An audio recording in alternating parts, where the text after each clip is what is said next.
Programme trust and tax with Khalid Mahmood के साथ मैं हूं आपका मेज़बान फैज़ान आरिफ। ये आज हम व्हील्स एंड ट्रस्ट के सिलसिले का तीसरा प्रोग्राम कर रहे हैं। बड़ा अहम प्रोग्राम है। पिछले दो प्रोग्राम्स के अंदर बहुत सारे लोगों ने हमें मुख्तलिफ़ सवालात किए और बहुत अहम मालूमात खालिद महमूद साहब ने आप तक पहुँचाई और बहुत सारे लोगों ने सवालात भी छोड़े थे जो अभी तक भी मेरे सामने रखे हुए हैं। वो सवालात भी खालिद महमूद साहब के सामने रखेंगे। आपको मालूम है कि खालिद महमूद साहब बहुत ज़बरदस्त चार्टर्ड टैक्स एडवाइज़र हैं और अपने काम के माहिर हैं, प्रोफेशनल हैं और इनकी जो प्रोफेशनल स्किल है उससे बहुत सारे लोग फ़ायदा उठा चुके हैं। और ये जितने खुश असलूबी के साथ, जितने शानदार तरीके से आपके सवालात के जवाब देते हैं, उसका भी हमें फ़ीडबैक मिलता रहता है। और खालिद साहब, आज हम व्हील्स एंड ट्रस्ट के सिलसिले का ये तीसरा प्रोग्राम कर रहे हैं। यादे के लिए सिर्फ रिमाइंड कराने के लिए पूछ रहा हूँ कि ये ट्रस्ट जो है ये असल में है क्या और इसकी ज़रूरत कब पेश आती है। उसके बाद जो सवालात हैं मेरे सामने वो आपसे मैं पूछूंगा। शुक्रिया। ये हमारा, जैसे आपने जिक्र किया, तीसरा प्रोग्राम है। मैं थोड़ा सा रिकैप कर देता हूँ जो हमारे सुनने वाले, देखने वाले नहीं देख सके पिछले प्रोग्राम। जो ट्रस्ट है इसके मतलब बहुत कुछ कहा गया और सुना गया है, हमने इसको सिंप्लीफाई किया है। ठीक। उसमें यह है कि लाइफ टाइम में आप अपना ट्रस्ट कायम कर सकते हैं और अपनी वफ़ात पर भी, डेथ पर भी कायम कर सकते हैं। ठीक ठीक। लाइफ टाइम में हम जिक्र किया था। आजकल जो पॉपुलर ट्रस्ट है उसको कई नाम रखे हुए हैं। ठीक। उसको आप पायलट ट्रस्ट कह सकते हैं। टेक्निकली वो एक डिस्क्रेशनरी ट्रस्ट है।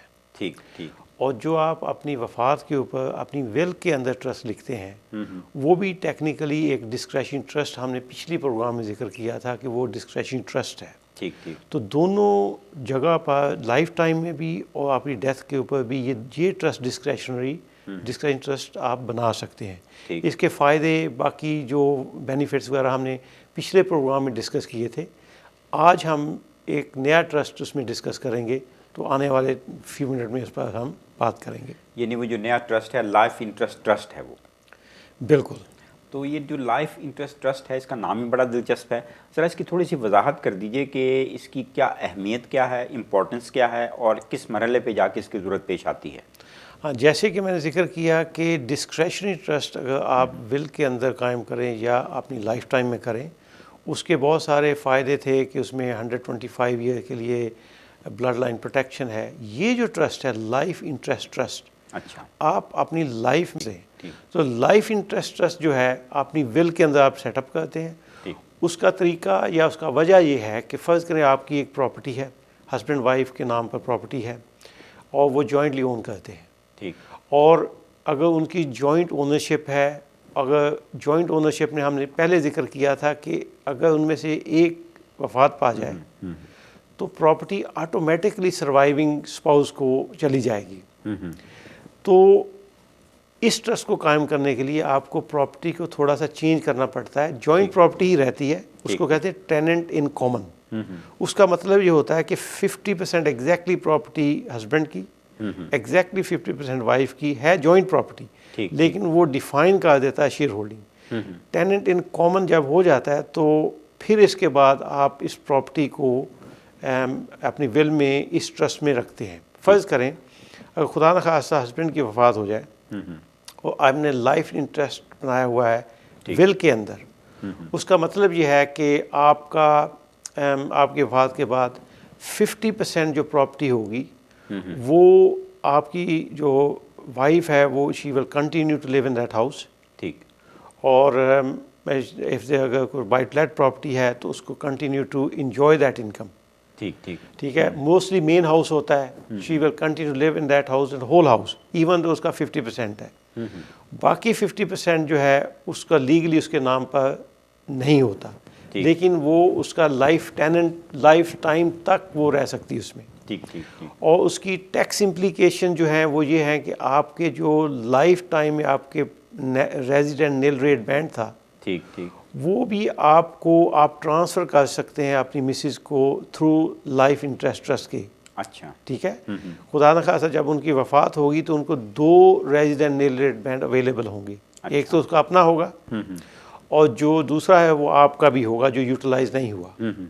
और उसमें जो नील रेट बैंड और रेजिडेंट नील रेट बैंड 2 किस्म के बैंड हैं, जिसको हमने पिछले प्रोग्राम में डिस्कस किया था कि नील रेट बैंड है 325,000 पाउंड और अगर आपका हाउस है उसकी वैल्यू थोड़ी ज़्यादा है, फर्ज करें 1 मिलियन पाउंड तक है, तो 500,000 तक आपके अलाउंसेज जो हैं वो आपने जिक्र किया था कि वो आपको मिलेंगे। ठीक। जो 175,000 अलाउंसेज हैं उसको बोलते हैं रेजिडेंट निल रेट बैंड। अच्छा। वो भी आपको मिलेंगे, ठीक है। तो आपकी मिस्टर मिसिस के दरमियान 1 मिलियन तक टोटल अलाउंसेज होंगे। वापस मैं एक नुक्ता बयान कर दूँ लाइफ इंटरेस्ट के मतलब कि इसमें ये इनहेरेंटेंस टैक्स प्लानिंग के लिए ट्रस्ट नहीं है, ना ये ब्लड लाइन के लिए प्रोटेक्शन ट्रस्ट है। जब आप खुदा न खास्ता फौत हुए तो आपकी मिसिज फ़र्ज़ करें अगर वो हयात हैं तो वो उनको लाइफ टाइम वो 50% हिस्से को इस्तेमाल करेंगी। अच्छा। इन केस वो प्रॉपर्टी सेल कर दें, ठीक ठीक।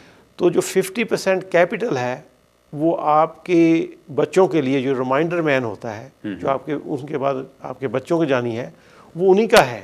वो कैपिटल को इस्तेमाल करके नया हाउस भी खरीद सकती हैं, डाउन साइज कर सकती हैं, लेकिन कैपिटल को इस्तेमाल नहीं हो सकता। सो उसकी इनकम इस्तेमाल हो सकती है या उसमें लाइफ टाइम के लिए रह सकती हैं। बिल्कुल ठीक। इससे पहले कि हम टेलीफोन कॉल्स लें, प्रोग्राम के पहले हिस्से में भी हम कोशिश करेंगे कि जो लोग लाइन पे होल्ड किए हुए हैं उनके टेलीफोन कॉल्स को प्रोग्राम का हिस्सा बनाएं। अगर आप विल्स और ट्रस्ट से मुतालिक कोई सवाल करना चाहते हैं वो आप खालिद साहब से पूछ सकते हैं। पिछले प्रोग्राम के भी कुछ सवालात मेरे सामने हैं। एक सवाल अगर आपसे मैं कर लूँ, आप इजाज़त दें, थोड़ा सा मुख्तलिफ सा है लेकिन इसी गुफ्तगू के ही सिलसिले का है। उन्होंने कहा है कि इससे पहले बहुत सारे लोग एडवाइस देते रहे कि भाई आप हम बिल लिखवाने गए तो हमारा ट्रस्ट बनवा दिया और पता नहीं उसकी ज़रूरत थी या नहीं। तो अब खालिद साहब कहने लगे, जो हमें एक एक करके वजाहत की है मुख्तलिफ़ तरह के ट्रस्ट की, कि हर ट्रस्ट जो है वो मुख्तलिफ़ चीज़ों के लिए होता है और कोई एक ट्रस्ट जो है वो सारी ज़रूरतों को पूरी नहीं कर सकता और सरकमस्टांसिस देख के फिर आप एडवाइस करते हैं कि क्या उनके लिए मुनासिब है। तो उन्होंने पूछा ये है कि क्या डिस्क्रेशनरी ट्रस्ट जो है ये तमाम ज़रूरतों को पूरी कर सकता है, या जिस तरह से लोगों को डिस्क्रेशनरी ट्रस्ट बनवाते रहे हैं और अगर फ़र्ज़ करें ये ज़रूरत पूरी नहीं करता तो हमें क्या करना चाहिए? आपके पास एडवाइस के लिए आना चाहिए, रिव्यू कराने के लिए, ये क्या मशवरा देंगे आप? हाँ, इसके लिए मैं चाहूँगा कि जिन लोगों के ट्रस्ट बने हुए थे विल्स के अंदर, या हर किसी का जैसे आपने जिक्र किया कि ट्रस्ट बना दिया गया था, उनको चाहिए कि वो अपनी विल्स को और ट्रस्ट को रिव्यू करवाएं। ठीक। किसी भी प्रोफेशनल के पास जाएं, उसकी क्वालिफ़िकेशन चेक करें, देखें कि वो प्रोफेशनली क्वालिफाइड है। मोस्टली चार्टर्ड टैक्स एडवाइज़र या बहुत ही एक्सपीरियंस जो सोलिसिटर्स हैं, लॉयर हैं, वो इन चीज़ों को समझते हैं, उनसे अपना चेक करवाएं, क्योंकि कुछ रूल भी बदल गए हैं। 2017 में रूल बदल गए थे। बहुत सारे ट्रस्ट, उसको कहते हैं निल रेट बैंड ट्रस्ट बने हुए हैं। बहुत सारे ये प्लानिंग होती थी 2008 से लेके 2013-14 तक होती रही है, तो उसके वो बनाए हुए हैं ट्रस्ट उन्होंने। वो आप उन ट्रस्ट को विल को अपडेट कर सकते हैं। ठीक है, एक बात ये। दूसरी बात ये है कि जो मैंने जिक्र किया कि 175,000 पाउंड एडिशनल अलाउंसेस गवर्नमेंट ने दिए हैं आपको। ठीक। अगर आपका डिस्क्रेशनरी ट्रस्ट बना हुआ है लाइफ टाइम में या विल के अंदर, ठीक, और वो ये कहता है कि या तो लाइफ टाइम में आपकी मेन जो रेजिडेंस है वो ट्रस्ट में डाली हुई है, अच्छा, या विल के अंदर जब आप फौत हों सेकंड डेथ के ऊपर वो डिस्क्रेशन ट्रस्ट में डाली हुई है आपकी मेन रेजिडेंस, तो वो जो एडिशनल 175,000 अलाउंसेज हैं रेजिडेंट निल रेट बैंड, वो आपको अलाउ नहीं होंगे। ठीक, कि अगर आपकी फ़र्ज़ करें स्टेट की वैल्यू है 1 मिलियन और आपकी लाइफ टाइम में ही किसी ने डिस्क्रेशन ट्रस्ट में आपका हाउस डाल दिया था कि जनाब ये बहुत अच्छा है, इसको लिविंग ट्रस्ट कह के या जो भी कहकर, अब क्या हुआ है कि आपके हस्बैंड वाइफ के तो 650,000 अलाउंसेस हैं, जो एडिशनल अलाउंसेस है बिटवीन हस्बैंड वाइफ वो बनते हैं तकरीबन 350,000। अच्छा, वो आपको अलाउबल नहीं होंगे क्योंकि वो पहले ही ट्रस्ट के अंदर आपकी प्रॉपर्टी है। अच्छा, उसकी शर्त यह है कि वो आपकी मेन प्रॉपर्टी आपके बच्चों को या डिसेंडेंट को डायरेक्टली जाए, अच्छा, नॉट थ्रू द ट्रस्ट। तो इसलिए उसको डिसमेंटल करना बहुत ज़रूरी है। बिल्कुल ठीक।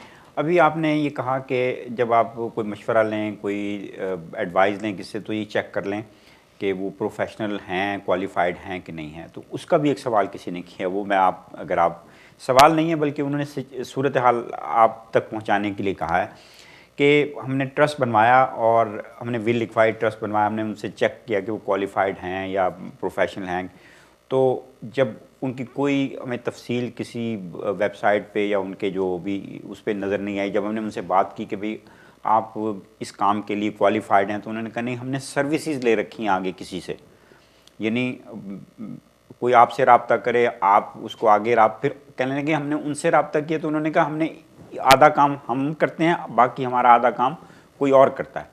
तो वो 25-30 मिनट के बाद पता ये चला कि अब फिर जिनसे उन्होंने रब्ता करवाया, अब उनकी क्वालिफ़िकेशन कैसे चेक करें, तो कहने लगे ये बड़ा उलझन वाला मामला है।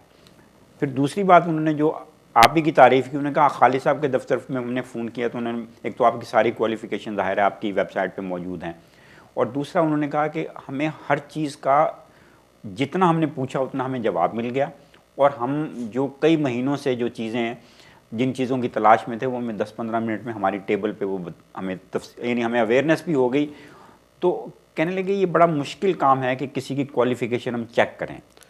अच्छा, इसके मतलब मैंने लास्ट टाइम भी जिक्र किया था, आजकल के दौर में बहुत ही ईजी है। फ़र्ज़ करें अगर कोई चार्टर्ड टैक्स एडवाइज़र है, ठीक, तो आप उनको सिर्फ गूगल कर लें और जो इंस्टीट्यूट है उनकी वो सारी क्वालिफ़िकेशन सामने आ जाएगी। ठीक, यानी किसी को टेलीफोन भी करना नहीं पड़ेगा। अच्छा, अगर ट्रस्ट एंड एस्टेट प्रैक्टिशनर है, अच्छा, जो स्टेप का मेंबर होना चाहिए, ट्रस्ट एंड एस्टेट प्रैक्टिशनर, अच्छा, वो क्वालिफ़िकेशन अगर होगी तो वो सामने आ जाएगी। ये दो रेलेवेंट क्वालिफ़िकेशन है जो ट्रस्ट एंड विल्स के मामलात को या प्रोबेट के मामलात को लोग देखते हैं। ठीक, तो ये कोई हिडन चीज़ नहीं है आजकल। नहीं, लेकिन अगर कोई शख्स एक काम कर रहा है, वो खुद क्वालिफाइड नहीं है, वो कहता है मैंने सर्विसेज किसी से ले रखी हैं, तो जाहिर है वो तो फिर महंगा भी होगा ना।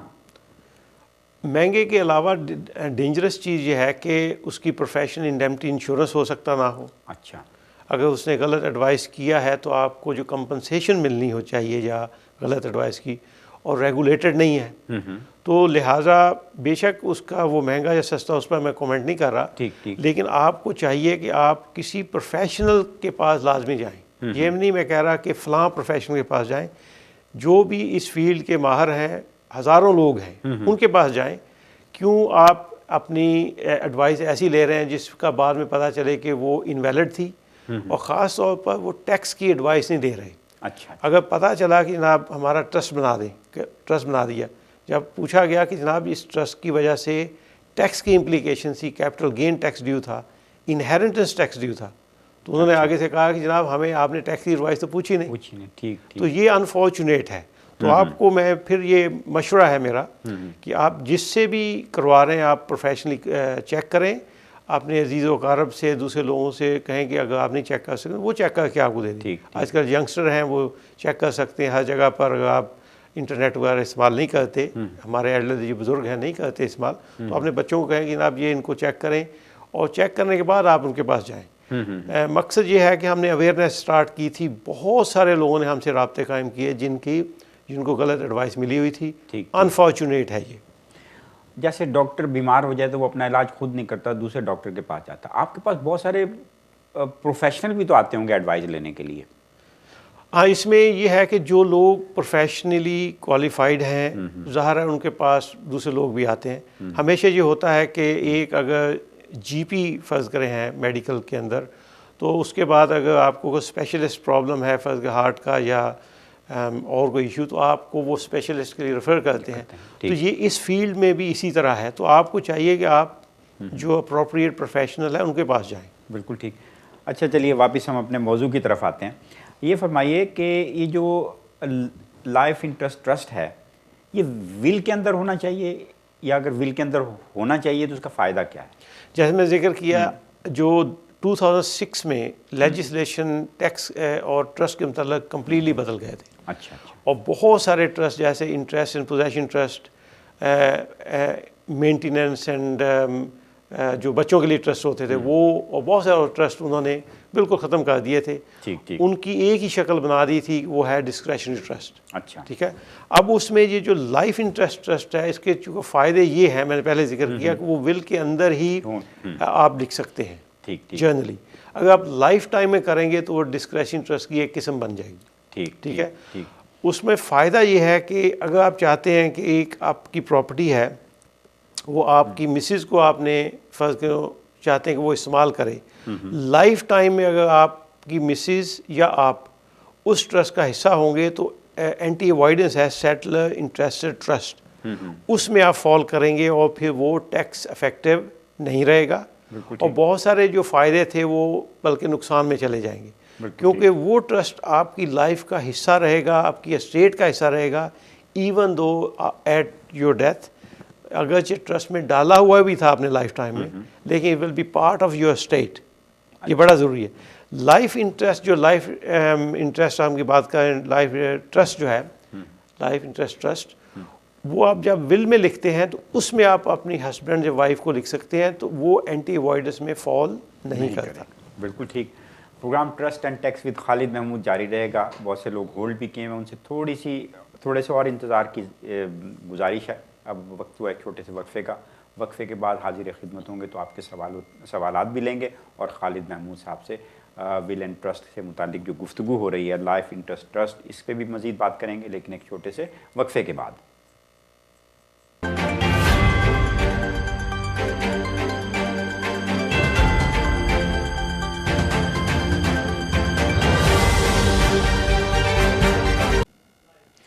Programme trust and tax with Khalid Mahmood के साथ फिर से हाजिर खिदमत हैं। आज हम गुफ्तगू कर रहे हैं लाइफ इंटरेस्ट ट्रस्ट के बारे में और इस ट्रस्ट से मुतालिक जितनी भी जुड़ी हुई चीज़ें हैं उन पे भी हमने थोड़ी सी रोशनी डाली है। खालिद महमूद साहब मौजूद हैं और जो लोग टेलीफोन लाइन पे होल्ड किए हुए थे एक एक करके उनकी कॉल्स लेते हैं। देखते हैं सबसे पहले कॉलर कौन है जी हमारे साथ। हेलो, वालेकुम सलाम जी, कौन और क्या पूछना चाहेंगे? मैं ये पूछना चाह रही हूँ कि आप कपल्स के मुतल्लिक बात कर रहे हैं, जो सिंगल पेरेंट्स हैं जिनके पास प्रॉपर्टीज हैं, वो उनका क्या कैसे हो सकता है ये टैक्स और इनहेरिटेंस का, कुछ इस पे आप बात कर सकते हैं प्लीज? जी ज़रूर, आप सुनते रहिए, खालिद साहब आपके सवाल का जवाब देंगे। जी खालिद साहब। जी शुक्रिया। सिंगल पेरेंट्स के लिए भी वही सारे रूल्स हैं और वही सारे अलाउंसेस उनके पास भी अवेलेबल हैं। फ़र्ज़ करें एक सिंगल मदर है तो उसके 325,000 बेसिक इनहेरिटेंस टैक्स के लिए अलाउंसेस हैं, और अगर उनका मेन हाउस है वो अपने बच्चों को डायरेक्टली छोड़ के जाएं अपनी विल में, तो उनको फर्दर 175,000 फर्दर अलाउंसेस भी मिलते हैं, उसको रेजिडेंट निल रेट बैंड कहते हैं। तो 500,000 तक तो उनको अलाउंसेस अवेलेबल हैं। और ये ज़रूरी नहीं कि वो मैरिड लोगों के लिए है। सिंगल पर्सन अपनी प्रॉपर विल बनाए, उसमें ट्रस्ट भी क्रिएट कर सकता है, डिस्क्रेशनरी ट्रस्ट जैसे मैं जिक्र किया था, वो ब्लड लाइन प्रोटेक्शन के लिए वो आप बिल्कुल कर सकती हैं।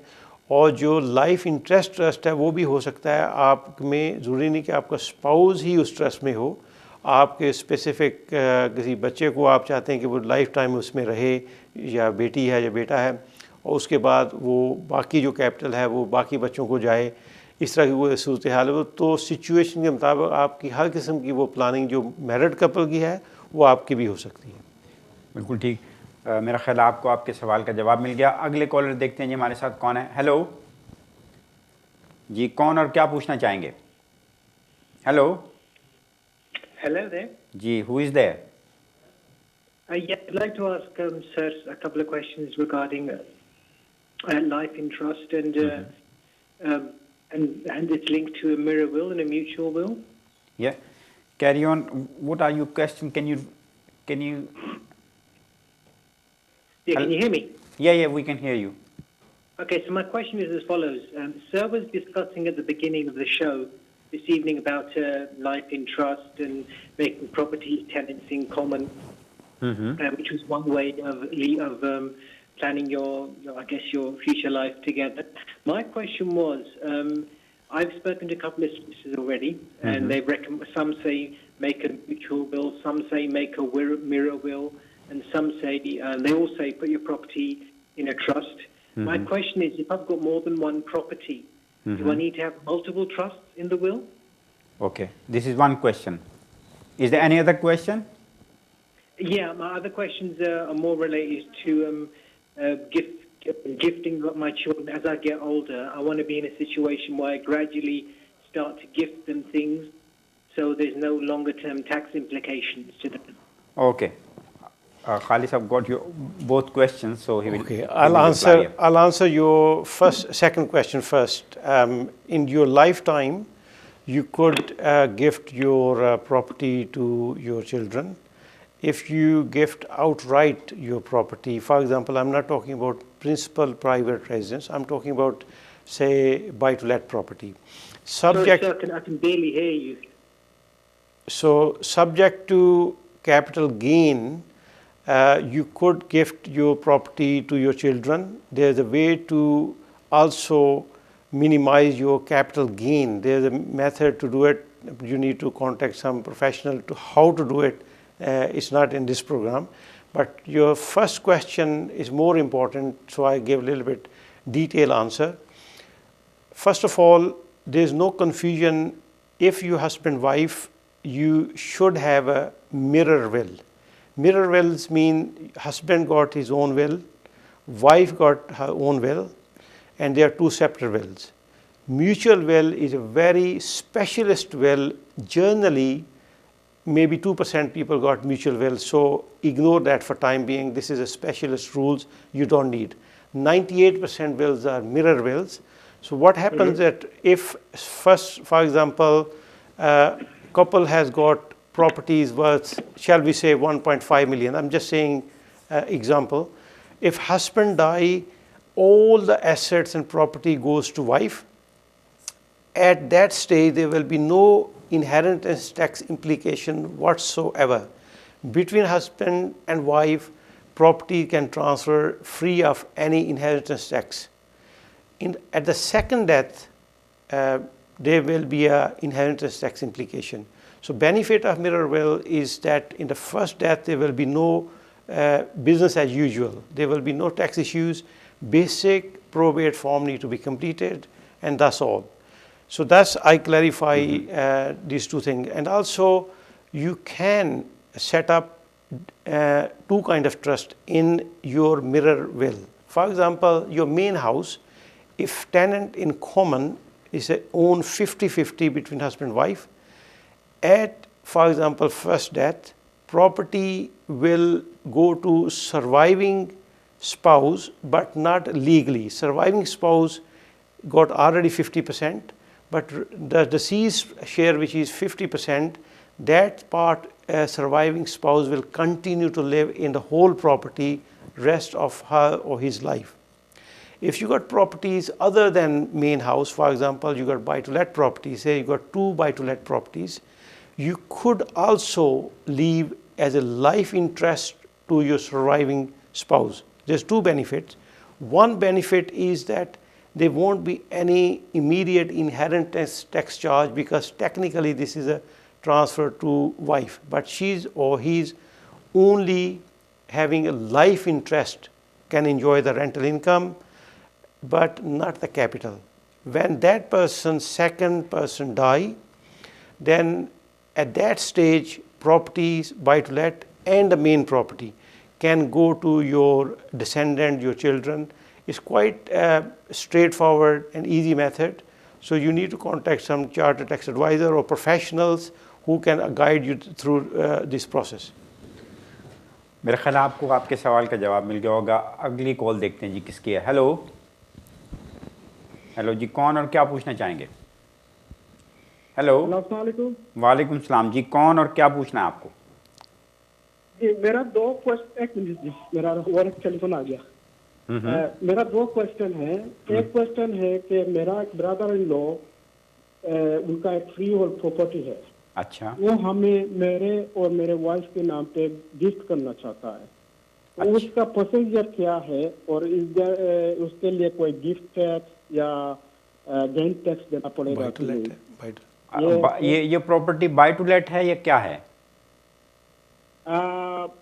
उसका फ्री होल्ड है। फ्री होल्ड है? हाँ जी। अच्छा, उसमें कौन रह रहा है अभी? उस टेनेंट रह रहे हैं। ठीक है, चलें, एक क्वेश्चन हो गया। और दूसरा क्वेश्चन क्या आपका? दूसरा क्वेश्चन ये है, अगर मेरा एक प्रॉपर्टी में ट्रस्ट में डालूं तो उसका कंट्रोल किसके हाथ में होगा? मतलब मैं ट्रस्ट की जो प्रॉपर्टी है उसका फिर मैं कभी उसको सेल कर सकता हूँ, किसी को ट्रांसफर कर सकता हूँ, या फिर जो ट्रस्टी होगा उसका अनुमति, मतलब परमिशन लेना पड़ेगा? ठीक है, वो उसका क्या हिसाब किताब है? यानी बाय टू लेट प्रॉपर्टी का पूछ रहे हैं आप? नहीं, कोई भी प्रॉपर्टी, ठीक है, प्रॉपर्टी है फ्री होल्ड जो ठीक है, रेंटेड ठीक है, अगर ठीक। मैं वो ट्रस्ट पे डालता हूँ। ठीक है, खालिद साहब आपको दोनों सवालों का जवाब देंगे। जी खालिद साहब। अच्छा, इनके भी दूसरे सवाल का मैं पहले जवाब दे देता हूँ। आपका जो सवाल है कि अगर आप लाइफ टाइम में एक ट्रस्ट में प्रॉपर्टी डालें तो कंट्रोल किसके हाथ में होगा? जी, ये बड़ा अहम क्वेश्चन है आपका, इसका मैं अच्छा जवाब आपको दे देता हूँ। ट्रस्ट के अंदर जब आप ट्रस्ट क्रिएट करते हैं तो आप उसके ट्रस्टी मुकर्रर करते हैं। ट्रस्टी ऐसे ही होते हैं जैसे कंपनी के डायरेक्टर हैं। They are not owner of that property beneficially, they are legal owner only. So जो ट्रस्टी हैं वो आप खुद भी हो सकते हैं। जो सेटलर है, जो प्रॉपर्टी सेटल कर रहा है, वो खुद भी ट्रस्टी हो सकता है, प्रोवाइडेड के ट्रस्ट में क्लियरली लिखा गया हो कि वो उसमें से बेनिफिट नहीं ले सकता। तो आप ट्रस्टी किसी और को भी मुकर्रर कर सकते हैं, अपनी किसी फ्रेंड्स को, या प्रोफेशनल ट्रस्टी भी मुकर्रर कर सकते हैं। तो ट्रस्टी की जो ज़िम्मेदारी है वो ट्रस्ट एसेट को मेंटेन करना है, उसको रेंट पर लगाना है, जो भी रिक्वायरमेंट होती। जो उसकी इनकम है या उसका कैपिटल है उससे वो मुस्तफ़ीद नहीं हो सकते, वो नहीं ले सकते। जो बेनिफिशरी हैं, फ़र्ज़ करें आपने अपने ओवर 18 ईयर ओल्ड बच्चे के लिए वो ट्रस्ट कायम किया था, मस्ट बी ओवर 18, तो जो उसका रेंटल इनकम आएगी या उसका कैपिटल होगा तो वो उस बेनिफिशरी को जाएगा या बेनिफिशरी के आगे बच्चों को जाएगा, अगर ट्रस्ट इस तरह क्रिएट किया हुआ। तो ट्रस्टी जो है वो मेंटेन कर सकता है, रेंट पर लगा सकता है। अगर आप सेटलर हैं, आप अपनी प्रॉपर्टी को हमेशा रेंट करते हैं थ्रू एजेंट, आप रिपेयर करवाते हैं, हर काम आप जारी रख सकते हैं, प्रोवाइडेड कि आप उससे आप कोई फ़ायदा ना लें, और वो purely for the benefit of the beneficiaries. Control किसके हाथ में होगा? कंट्रोल ट्रस्टी के हाथ में ही होगा, बेनिफिशरी के हाथ में नहीं होगा। ठीक ठीक। और इसका बेनिफिट भी यही है कि trustee will have full control. ठीक है, ठीक। आपका जो पहला क्वेश्चन था कि आपके ब्रदर लॉ आपको प्रॉपर्टी गिफ्ट करना चाहते हैं, अगर वो बाय टू लेट प्रॉपर्टी है तो आपको केयरफुल होना पड़ेगा। अगर आपको गिफ्ट करेंगे तो उसके ऊपर कैपिटल गेन टैक्स लग सकता है। अज्यूम करेंगे अगर प्रॉपर्टी की वैल्यू से है 300,000, एक मिसाल दे रहा हूँ, और आपने ली थी, उन्होंने ली थी 200,000 की, तो जो अपलिफ्ट हुआ था 100,000, जब आपको वो गिफ्ट करेंगे तो उसके ऊपर कैपिटल गेन टैक्स 100,000 पाउंड के ऊपर लगेगा, either 18% up to certain amount, बाकी के ऊपर 28%। दूसरा ये होगा कि गिफ्ट के ऊपर जो उनका इनहेरिटेंस टैक्स है उसका क्लॉक जो है वो स्टार्ट हो जाएगा। ये दो टैक्स अलग अलग हैं। एक कैपिटल गेन मैंने बता दिया, जो क्लॉक स्टार्ट होगा वो इनहेरिटेंस टैक्स के लिए क्लॉक स्टार्ट हो जाएगा। उसका मतलब ये है अगर वो खुदा ना खास्ता विदिन 7 ईयर फौत हो जाएं तो वो 300,000 की जो प्रॉपर्टी दी थी वो उनकी स्टेट का हिस्सा गिनी जाएगी, कुछ उसमें डिस्काउंट वगैरह मिलती है। तो ये दो चीज़ों को आप केयरफुली जब मैनेज कर लेंगे, कैपिटल गेन को मैनेज किया जा सकता है। कुछ रूल्स हैं, तो आप प्रोफेशनल लोगों से रब्ता कायम करें तो आपको इसकी एडवाइस दे सकते हैं। Thank you. बिल्कुल ठीक। अगली कॉल लेते हैं, देखते हैं कौन हमारे साथ। हेलो। अस्सलाम वालेकुम। जी वालेकुम सलाम। कौन और क्या पूछना चाहेंगे? मुझे सवाल ये पूछना है कि मेरी वाइफ मिरर विल बनाना चाहते हैं। ठीक। और हम लोग के पास प्रॉपर्टीज हैं और कुछ गोल्ड हैं, और उस विल के अंदर अगर तो हम अपने के जैसे 3 प्रॉपर्टीज है मेरी, तो उसमें एड्रेस के साथ बताना पड़ेगा कि ये प्रॉपर्टी मेरी इस बेटे के पास जाएगी, ये प्रॉपर्टी मेरे उस बेटे के पास जाएगी, और ये गोल्ड मेरे इस पे, मतलब उसकी डिस्ट्रीब्यूशन नेम के साथ एड्रेस के साथ बतानी पड़ेगी या जनरली लिखना पड़ेगा? वो किस तरह से हो सकता है? ठीक है, बड़ा सादा सा सवाल है और मेरा ख्याल है सादा सा जवाब देंगे खालिद साहब जी। जी, इसका सादा ही जवाब है। बहुत अच्छा सवाल है आपका, बहुत सारे लोगों के जहन में ये सवाल होगा। उसमें यह है कि 2 ऑप्शन है आपके पास। आप अपनी विल के अंदर, मिरर विल के अंदर प्रॉपर्टीज़ को बाई एड्रेस और पर्टिकुलर बेनिफिशरी के नाम पर छोड़ सकते हैं। ये एक ऑप्शन 1 है।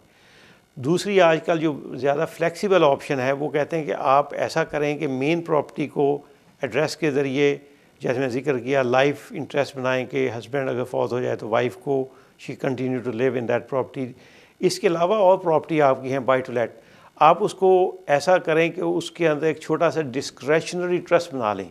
डिस्क्रेशनरी ट्रस्ट में बनाएं कि जो भी मेरी रेजिड्यू है, रेजिड्यू में आपकी प्रॉपर्टीज़ आ जाएंगी, आपके बैंक अकाउंट आ जाएंगे, हर चीज़ आ जाएगी, गोल्ड भी आ जाएगा, गोल्ड भी आ जाएगा। उस रेजिड्यू में को it will go into a discretionary trust, it's just like a pot, उसमें चला जाएगा। अपनी लेटर ऑफ विशेस साथ लिखें कि जनाब इस पॉट में से फ़लाँ प्रॉपर्टी या इतने परसेंट, अगर वो प्रॉपर्टी आप बेच दें लाइफ टाइम में, हो सकता हो ही ना वो, तो आप ये कह सकते हैं कि उसमें से 30% मेरी डॉटर को जाए या 70% मेरे बेटे को जाए या इक्वल जाए, 50-50 जाए, तो उसकी जो आप परसेंटेजेस मुकर्रर कर सकते हैं, ये भी एक ऑप्शन है। तो उसमें आप लेटर विशेस साथ लिख सकते हैं। तो ट्रस्टी जो होंगे, जो आपके विल के एग्जैक्टर होंगे, वही ट्रस्टी होंगे, तो वो फिर आपकी विशेस के मुताबिक उसको जर्नली डिस्ट्रीब्यूट करेंगे। ये ज़्यादा फ्लेक्सिबल है, तो इनएक्सपेंसिव ट्रस्ट है, बहुत कोई महंगा ट्रस्ट नहीं होता, तो विल के अंदर आप छोटा सा एक ट्रस्ट भी बना सकते हो। ये दूसरी ऑप्शन है। अच्छा खालिद साहब, एक और सवाल मेरे से में आ रहा है, इनके सवाल से जुड़ा हुआ है कि क्या उसमें परसेंटेज बताना ज़रूरी है लेटर ऑफ विशेस में, या उसमें आप ये कह सकते हैं कि ये जो सोना है, फ़र्ज़ कीजिए 10-20 तोले, ये मेरी बेटी को चला जाए और बाकी जो हिस्सा है या कोई कीमती और चीज़ें, तो इस तरह भी कर सकते हैं कि पर्टिकुलर चीज़ पर्टिकुलर पर्सन को जाए, या उसमें परसेंटेज का जो आप बता रहे हैं इस तरह से करना ज़रूरी अच्छा, उसके दो जवाब मैं दे देता हूँ इसी सवाल के सिलसिले में। अगर गोल्ड है, फ़र्ज़ के मुख्तस पर्टिकुलर कोई अंगूठी है या फलां है कि आप अपनी बेटे या बेटी को देना चाहते हो, आप विल के अंदर डायरेक्टली भी लिख सकते हैं। हाँ, जेवरात हैं या जो भी हाँ, है। उनको डायरेक्टली विल के अंदर लिख सकते हैं, उसमें ट्रस्ट में डालने की भी ज़रूरत नहीं। अच्छा अच्छा। अगर आपने ट्रस्ट में डाल दिए हैं तो फिर आप अपनी लेटर विशेस में लिख दें कि फ़लाँ मेरी अंगूठी, उसका फ़ोटोग्राफ भी साथ अटैच किया जा सकता है, अच्छा। फ़लाँ मेरी डॉटर को जाएगी या फ़लाँ मेरा एसेट मेरे सन को जाएगा। वो आप उसको बिल्कुल पर्टिकुलरली उसको आइडेंटिफाई करके भी लिख सकते हैं ट्रस्ट के अंदर। बिल्कुल ठीक, दोनों ऑप्शन आपके लिए मौजूद है। बिल्कुल ठीक। Programme trust and tax with Khalid Mahmood जारी रहेगा। बताया जा रहा है वक्त एक और वक्फे का, वक्फे के बाद हाजिर खिदमत होंगे। तो जो लोग होल्ड किए हैं उनकी टेलीफोन कॉल्स भी लेंगे, कुछ सवालात भी मेरे सामने रखे हुए हैं। बताता चलूँ जाते जाते वक्फे पे जाने से पहले कि आपको हमारी स्क्रीन पे नंबर नज़र आ रहा होगा, ये ईमेल एड्रेस है। अगर कोई आप सवाल बराह रास्त नहीं करना चाहते तो इस पर भी आप हमें अपना सवाल लिख के भेज सकते हैं। और खालिद महमूद साहब का, जैसे कि आपको मालूम है कि सोशल मीडिया पे भी राब्ते का बड़ा आसान ज़रिया है। अगर आप खालिद महमूद CTA टाइप करें तो वहाँ आपको हमारे पिछले प्रोग्राम्स की तफसील भी मिल जाएगी, और अगर कोई पूछने वाली बात है तो आप इस ज़रिए भी वो हम तक पहुँचा सकते हैं। तो चलते हैं एक शॉर्ट ब्रेक की तरफ।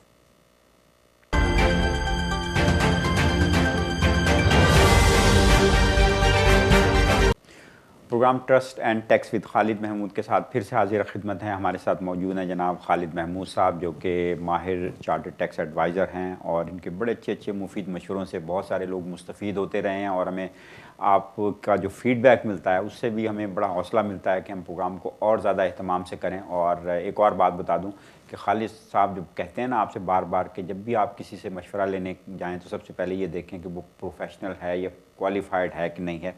खालिद साहब आपको मालूम है कि बहुत क्वालिफाइड चार्टर्ड टैक्स एडवाइज़र हैं, और इनकी एक और नई qualification trust and state practitioner की।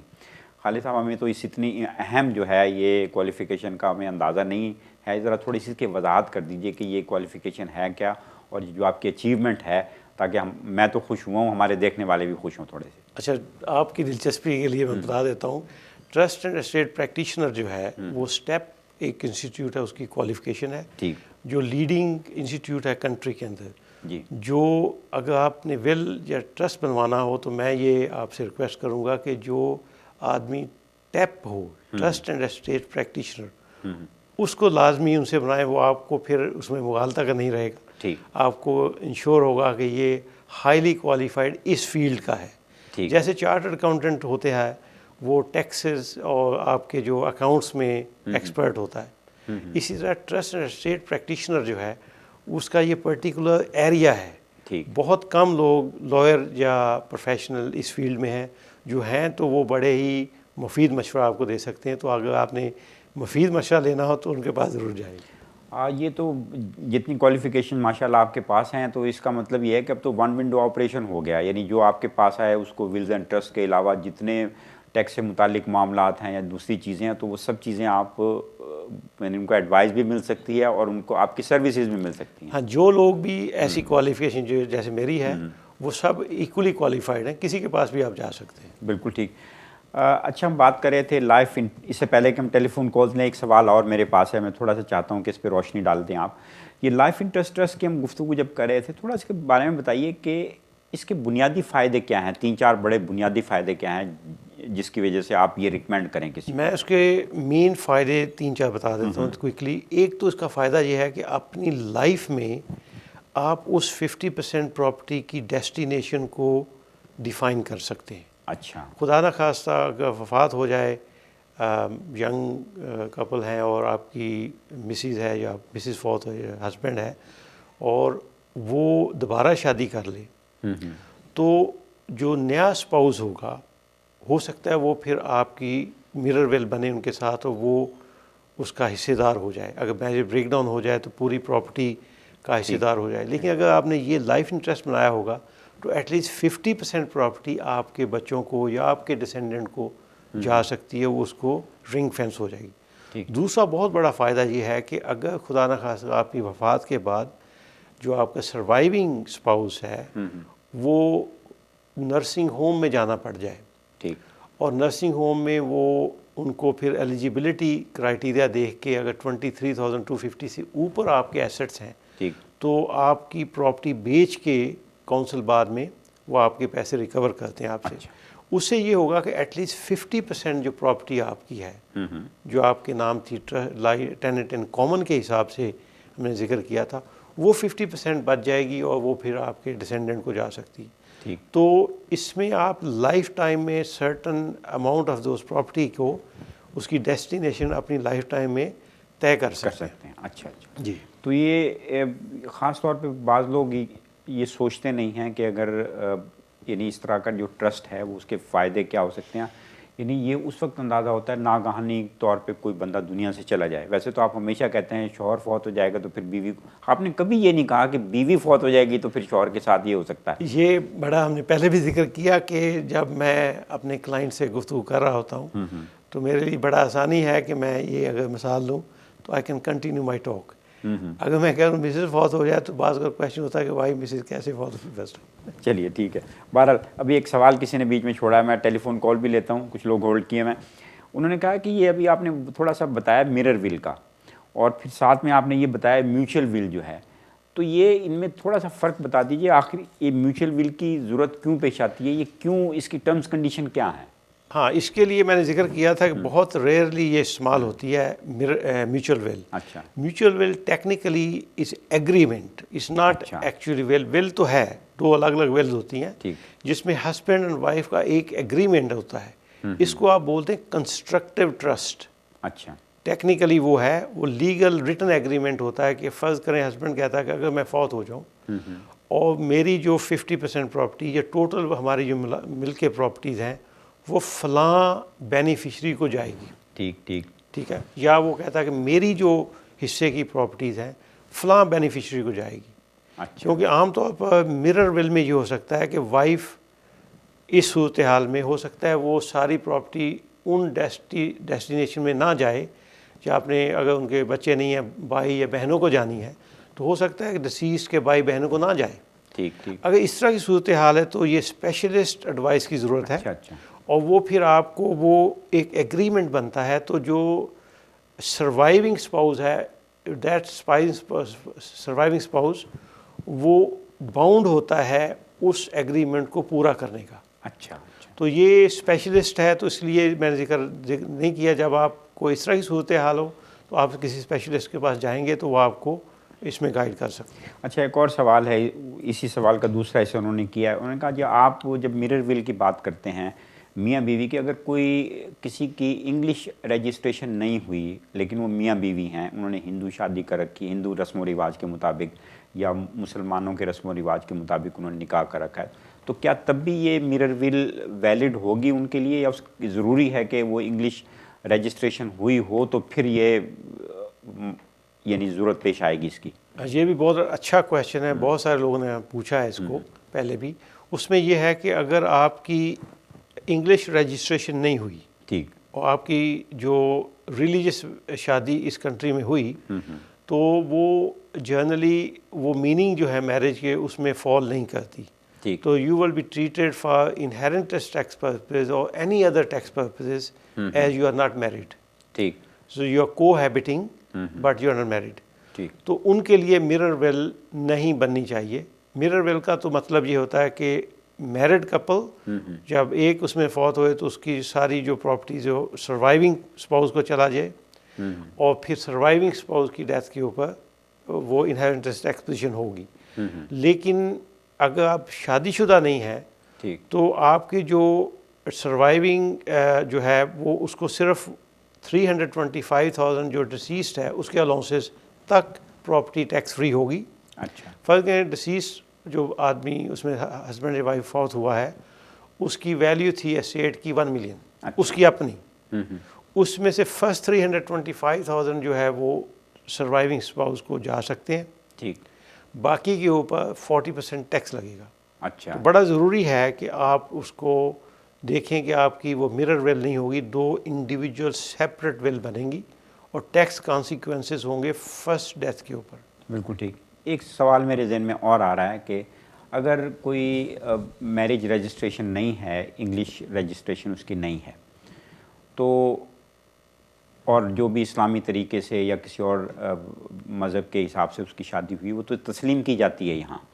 और अगर फ़र्ज़ कीजिए कि किसी ने शादी एक रजिस्टर कर रखी है और दूसरी मुसलमान है वो, दूसरी उसने निकाह कर रखा है और वो शादी नहीं उसने रजिस्टर कर रखी, और कल को वो आदमी दुनिया से चला जाए तो 2 दावेदार हो सकते हैं क्या उसको? फिर नहीं, उसके लिए रूल काफ़ी क्लियर है। जो मैरिड कपल होगा, जो मैरिज स्पाउस होगा, उसके जो मैरिज के हिसाब से जितने राइट्स बनते हैं, अगर विल है तो विल में मिरर विल में होगा जो भी लिखा हुआ।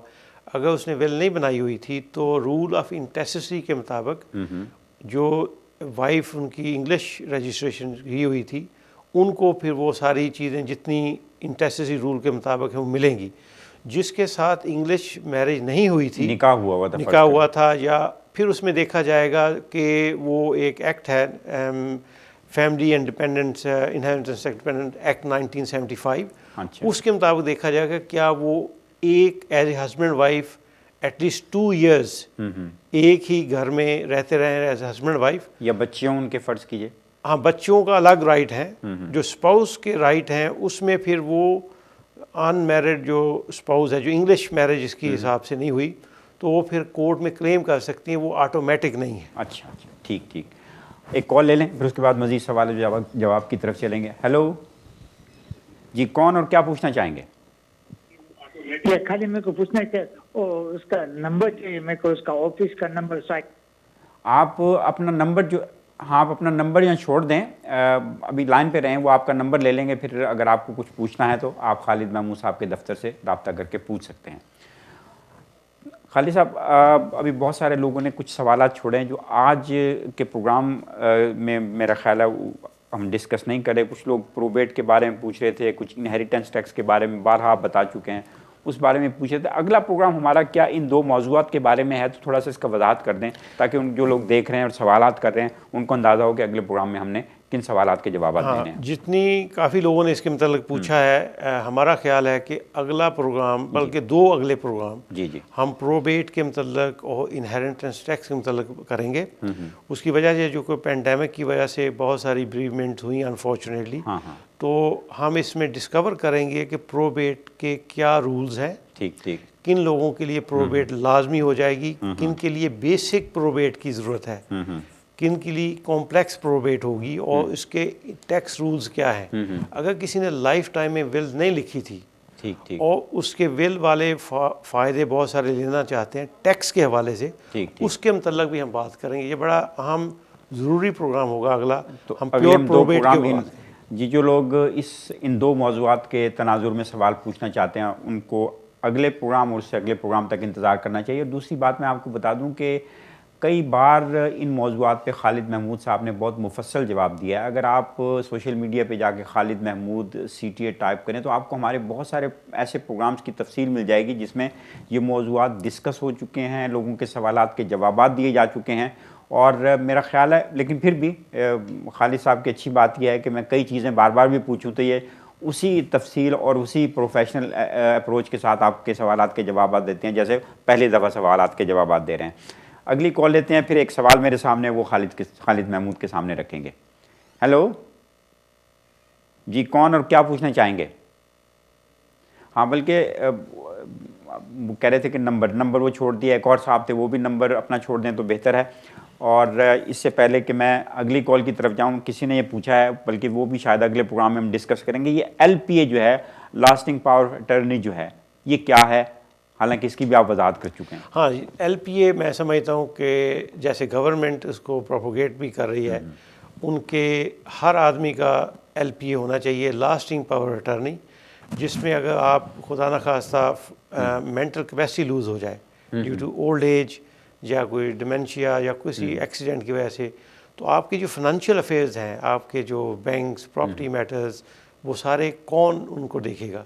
उसके लिए आप अपने लाइफ टाइम, अपनी लाइफ में ही होशो हवास में आप एक अटर्नी मुकर्रर कर सकते हैं। जनरली हस्बैंड के लिए वाइफ, वाइफ के लिए हस्बैंड हो सकता है, या आपके बच्चे हो सकते हैं। तो वो बड़ा ज़रूरी है। 2 किस्म के LPA, एक है फाइनेंशियल अफेयर्स, अच्छा, दूसरा है जो मेडिकल के रिलेटेड। बिल्कुल ठीक। तो दोनों LPA आपके होने चाहिए, और ये बहुत ही सादा डॉक्यूमेंट है। आप जाके जो गवर्नमेंट की वेबसाइट पर लगाएं, LPA लगाएं, तो आपको आप ऑनलाइन जाके भी बना सकते हैं। लेकिन ज़रूरी है कि आप उसको करेक्टली बनाएं। तो अगर आपको कन्फ्यूजन हो तो किसी प्रोफेशनल के पास जाएं, ये बना के रख लें। हो सकता है पूरी ज़िंदगी इस्तेमाल ना करने पड़े, लेकिन ये विल और उस टाइम पर भी अगर बना सकें तो बहुत ज़रूरी है कि वो आप उनको बना कर रखें। बिल्कुल ठीक। इसके साथ ही program trust and tax with Khalid Mahmood का वक्त ख़त्म होता है, और आपके हम बड़े शुक्रगुजार हैं कि आप हमें सोशल मीडिया पे फॉलो करते हैं। और खालिद महमूद, जैसे मैंने अभी बताया था कि CTA Khalid Mahmood CTA type करें तो सोशल मीडिया पे आपको हमारे सारे प्रोग्राम भी मिल जाएंगे। और अभी आपको स्क्रीन पे हमारा ईमेल एड्रेस भी नज़र आ रहा है, इस पर भी अगर आप अपने सवालात भेजना चाहें, कुछ लिख कर हम तक पहुंचाना चाहें, तो इसकी भी गुंजाइश मौजूद है। और इसके अलावा आपको हमारी स्क्रीन पे नंबर भी नज़र आता रहता है, उस पर भी आप हमें प्रोग्राम में कॉल कर सकते हैं। हमारा ये प्रोग्राम हर मंगल को रात 8 बजे बराह रास्त आप देखते हैं, लाइव होता है, और उसके बाद इतवार को 11 बजे ये रिपीट प्रोग्राम चलाया जाता है। जो लोग प्रोग्राम आज नहीं देख सके वो इतवार को भी देख सकते हैं, या सोशल मीडिया पे जाके हमारे प्रोग्राम्स को फॉलो कर सकते हैं, अपने तासुरात हम तक पहुंचा सकते हैं। अगले प्रोग्राम में इंशाल्लाह हम बात करेंगे प्रोबेट और इनहेरिटेंस टैक्स के बारे में, जैसे खालिद महमूद साहब ने बताया, और आपके सवालात भी लेंगे। अब अपने मेज़बान फैज़ान आरिफ को इजाज़त दीजिए। अल्लाह निगहबान।